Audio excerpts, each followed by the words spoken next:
Welcome, I'm Bev Adams. I own an independent paper crafting business showcasing Stampin' Up! Products. I share projects weekly on my website, YouTube, and Facebook. Today I don't have a project for you actually. Today I wanted to share the products I sell to make crafting more convenient and to help you stay organized. This is my cardstock sampler. I have called it in the past my paper sampler, and I realized I really should call it my cardstock sampler.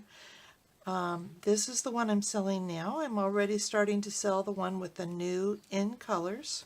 Each of the tags in my cardstock sampler has the name of the color and the color family.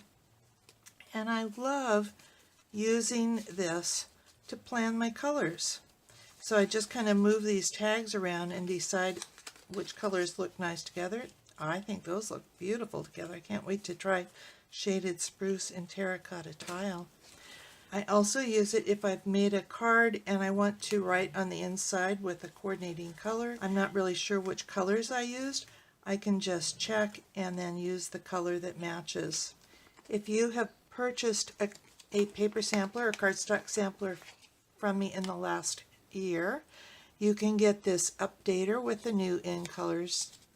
If you want to purchase a cardstock sampler for the first time, ask me and I will send you, instead of the updater, I'll send you the retiring colors. I also started making taggers. When we first started carrying all of the layering circles, the layering squares, and the layering ovals, I wanted to come up with a way of naming all of those shapes so that I could remember which ones I used, and on my projects I can tell you which ones I've used. I started out trying to write on the dies, and that didn't really work for me. I tried to write on the magnet that I was storing them on. That didn't work for me. So I came up with cutting them out of our Stampin' Up! Vellum. I call them taggers because they look kind of like a tag, but a tag can also be a name, so I thought that was a perfect name for them. So if you wanted to cut out a stamped image, as long as it's 100%, you can just check it right on the box and find the size die that you want to use, and then you can say I needed to use the number 3 smooth. Some of the other features of these is that I have the item number on each of the taggers and also the measurements that it cuts. So this number 3 smooth is 2 3/8 diameter. I have tagger sets for the layering circles, layering squares, layering ovals, the rectangle stitched framelits, the stitched shapes framelits, and also the new stitched nested labels dies. I also sell heavy duty bags. I had a hard time finding a way to store the 6x6 designer series paper and some other products that come 6x6, and also the 12x12.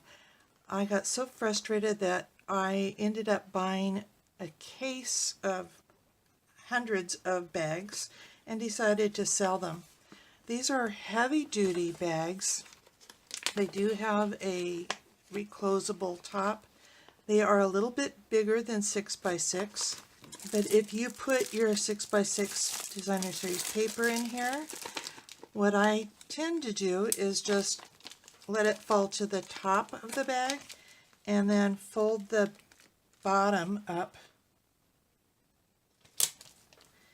and then just put a piece of packing tape on the bottom, and then it makes it really snug. I will also be making labels for all the new designer series paper, and those labels are free that you can download on my website. These bags come in sets of 5. Another thing I've been selling is my friend's bow maker. She makes a really nice bow maker that has rubber feet on the bottom so it doesn't slip around too much. Very easy to store. And what you do is you just put your ribbon around it and cross it. The one that goes over goes under and around around, and then you just tie a simple knot, and it makes a perfect bow every single time. The bow maker actually comes from my friend Gidget. You'll send her the money through PayPal. The other new thing that I've started selling is the fine tip glue pen replacement tip, and they have directions on it. I love the fine tip glue pen. You'll get the fine tip glue pen, and it's got actually 3 caps to it. If you take off the bottom black cap, this is the one you need to open up because it comes sealed. So when you first get it, you need to remove the seal. The white cap you need to remove to get to the glue pen. It has this fine wire stuck to it, and when you close it up, you do want to close it up pretty quickly after using the glue. And I find that if I put the tip on my finger, I can direct that pin in there pretty easily. But sometimes the glue dries up in this tiny little tip. There's actually a 3rd cap here. You can open it here, and you find this tip. This is the thing that gets stuck.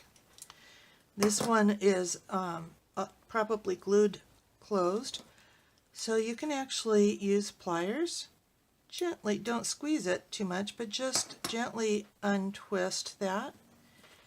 Stampin' Up! Says that you can soak this in very hot water, like overnight, or in mineral spirits that might open up that tip. But if that doesn't work, just replace the whole tip. And even though they're different colors, everything still works. The pin still fits in. So I recommend that you have a replacement tip on hand. I share my Evernote notebook for a nominal contribution. Evernote is a free app that you can use on just about any computer or phone. You can copy my notes for all the products that you own into your own personal notebook, and then search through your products, whether you're looking for a particular phrase in a stamp set, or all the designer series paper you have, or everything that you own in a particular color. If you would like to order any of these products, come on over to bevadams.com. Thank you very much. Talk to you soon.